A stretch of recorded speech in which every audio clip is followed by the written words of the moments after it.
میں خاندان کی سب سے خوبصورت لڑکی اور گھر بھر کی لاڈلی تھی۔ ابھی 16 برس کی تھی کہ میرے لیے رشتے آنا شروع ہو گئے، اور پھر والدین نے کم سنی میں ایک خوشحال گھرانے میں میری شادی کر دی۔ میرے شوہر بزنس کرتے تھے، سارا دن گھر سے باہر رہتے۔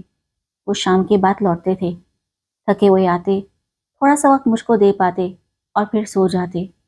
تھکن کی وجہ سے گہری نیند سوتے تھے، یہی ان کا معمول تھا۔ کاروباری مجبوریاں تھیں کہ وہ مجھ کو زیادہ وقت نہ دے سکتے تھے، تاہم مجھ کو ان کے اس روٹین سے کافی الجھن ہوتی تھی اور میں خود کو تنہا محسوس کرتی تھی۔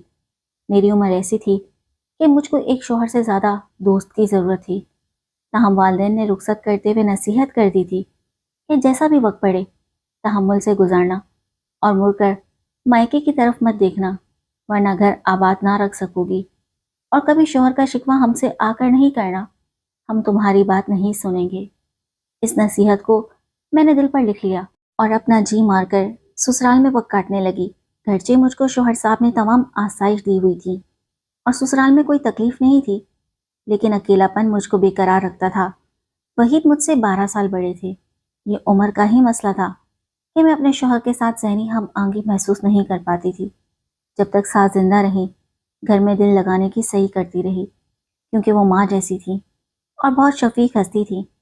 میری شادی کے 5 سال بعد، جبکہ میں 2 بچوں کی ماں ہو گئی تھی، وہ رضا الہی سے فوت ہوئی۔ ساس کی وفات کا بہت صدمہ ہوا کہ میرا اور بچوں کا وہی خیال رکھتی تھی۔ وہی تو سارا دن گھر سے باہر رہتے تھے۔ میرے جیٹھ شادی شدہ تھے، وہ اپنی فیملی کے ساتھ علیحدہ گھر میں رہتے تھے۔ گرچہ وحید کے ساتھ ان کا کاروبار مشترکہ تھا۔ جیٹھ کا نام حمید تھا اور ان کے 4 بچے تھے۔ جیٹھانی اور بچے کبھی کبھی ہم سے ملنے آ جاتے تھے۔ یہ سب اچھے تھے اور میرا کافی خیال رکھتے تھے۔ میرے والدین کا خیال تھا کہ اگر بیٹی کو بسانا ہے تو داماد کے گھر کم ہی جانا چاہیے اور اس کو بھی مائکے میں زیادہ نہیں بلانا چاہیے۔ بس وہ اسی سوچ پر کاربند تھے، بہت کم میرے گھر آتے اور مجھ کو زیادہ نہ بلاتے۔ کہتے تھے کہ اپنے گھر رہو، کیونکہ بیٹیاں اپنے گھر اچھی لگتی ہیں۔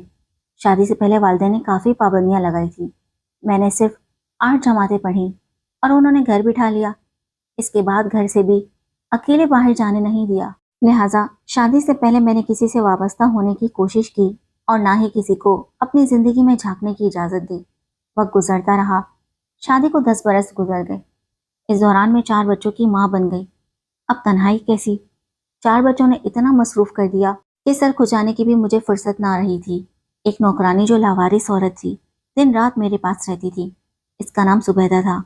میں اس کے سہارے وقت گزار رہی تھی۔ وہ میرے لیے بہت معاون اور مددگار ثابت ہوتی تھی۔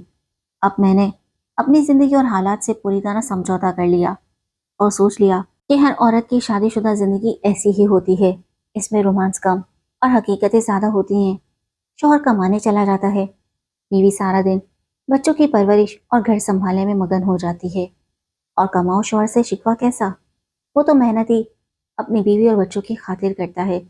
اب میں اپنی زندگی سے مطمئن تھی۔ بچے اسکول جانے لگے تو تھوڑا سا فارغ وقت ملنے لگا۔ اس وقت میں ٹی وی دیکھنے بیٹھ جاتی تھی، اور جب وہ اسکول سے آ جاتے پھر ان کے ہنگامے میں کھو جاتی۔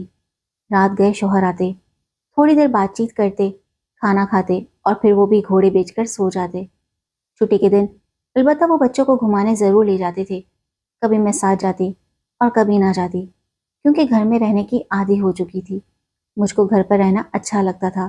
جیٹھ کے گھر بھی میں 2-3 ماہ بعد ہی جا پاتی تھی، وہ بھی ان لوگوں کے اصرار پر، جب وہ کھانا وغیرہ کرتے تھے۔ خدا کی مرضی کہ وحید کی زندگی کم تھی۔ ابھی ہماری شادی کو صرف 12 سال ہی گزرے تھے کہ وہ بیمار ہو گئے۔ زیادہ محنت کی وجہ سے ان کو ہائی بلڈ پریشر ہوا، اور پھر ایک روز اچانک ہی دل کا دورہ پڑنے سے وہ خالق حقیقی سے جا ملے۔ ان کی وفات میرے لیے کڑا امتحان تھی، لیکن اب اس آزمائش سے گزرنا میری مجبوری تھی۔